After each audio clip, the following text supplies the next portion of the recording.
வணக்கம் ஃப்ரெண்ட்ஸ். நம்ம சப்ஜெக்ட் கண்டினியூஸா படிக்கிறதுனாவே போர் அடிக்கும். நம்மளோட பிரெயின் வந்து எப்பவுமே ஃப்ரெஷ்ஷா இருக்கவும், உங்களோட ஸ்டடீஸ்ல எப்பவுமே ஃபுல் ஃபோக்கஸா இருக்கவும், கான்சன்ட்ரேஷன் மிஸ் ஆகாம இருக்கவும், நல்ல மார்க்ஸ் ஸ்கோர் பண்றதுக்கும் நான் 3 ஸ்டடி ஹேக்ஸ் வந்து உங்களுக்காக சொல்லப் போறேன். வாங்க அது என்னென்ன ஸ்டடி ஹேக்ஸ்ன்னு பார்க்கலாம். நான் ஃபர்ஸ்ட் சொல்லப் போற டெக்னிக் வந்து பொமோட்ரோ டெக்னிக். பொமோட்ரோ டெக்னிக் அப்படிங்கிறது வந்து நம்ம பிரெயின் எப்பவுமே வந்து 25 to 30 மினிட்ஸ் தான் அதோட கான்சென்ட்ரேஷன், ஃபோக்கஸ் வந்து ஹேண்டில் பண்ணும். அதுக்கப்புறம் டயர்ட் ஆயிரும். அதனால என்ன பண்ணோம் அப்படின்னா 25 to 30 மினிட்ஸ் படிக்கணும், 5 மினிட்ஸ் பிரேக் எடுக்கணும். 25 to 30 மினிட்ஸ் படிக்கணும், 5 மினிட்ஸ் பிரேக் எடுக்கணும். இந்த மாதிரி 4 சைக்கிள் கம்ப்ளீட் பண்ணிட்டு லாஸ்ட் 15 to 30 மினிட்ஸ் வந்து நம்ம கம்ப்ளீட்டா பிரேக் எடுக்கணும்.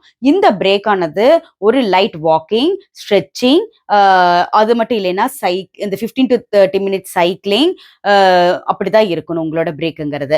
கண்டிப்பா சோசியல் மீடியா இருக்கக்கூடாது. It completely deviate your focus.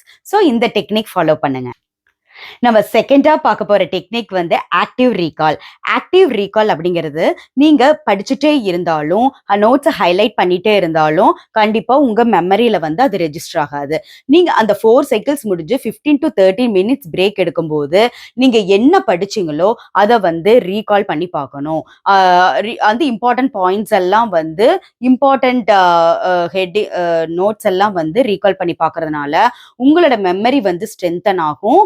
And also உங்களோட இன்ஃபர்மேஷன் எல்லாம் ரிட்ரைவ் ஆகும். இது மூலியமா உங்களுக்கு எப்பவுமே ஞாபகமா இருக்கும் நீங்க படிச்சது.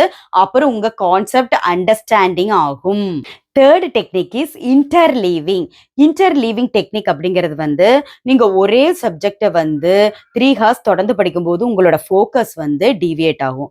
அதுக்கு பதிலா 3 சப்ஜெக்ட்ஸை 1 hour 1 hour படிக்கலாம். இப்போ 1 hour தான் நீங்க டைம் இருக்கு அப்படிங்கும்போது 20 மினிட்ஸ் 3 சப்ஜெக்ட்ஸ்க்கு ஒதுக்கலாம். அப்படி பண்ணும்போது உங்களுக்கு சப்ஜெக்ட்ஸும் போர் அடிக்காது, நல்ல இன்ட்ரெஸ்டா இருக்கும், ஃபோக்கஸும் இம்ப்ரூவ் ஆகும். ஸோ கண்டிப்பா இந்த 3 டெக்னிக்ஸை ட்ரை பண்ணி பாருங்க. இதுல எந்த டெக்னிக் உங்களுக்கு பிடிச்சிருக்குன்னு கீழே கமெண்ட் பண்ணுங்க. தேங்க்யூ ஃபார் வாட்சிங். நல்லதே நடக்கும்.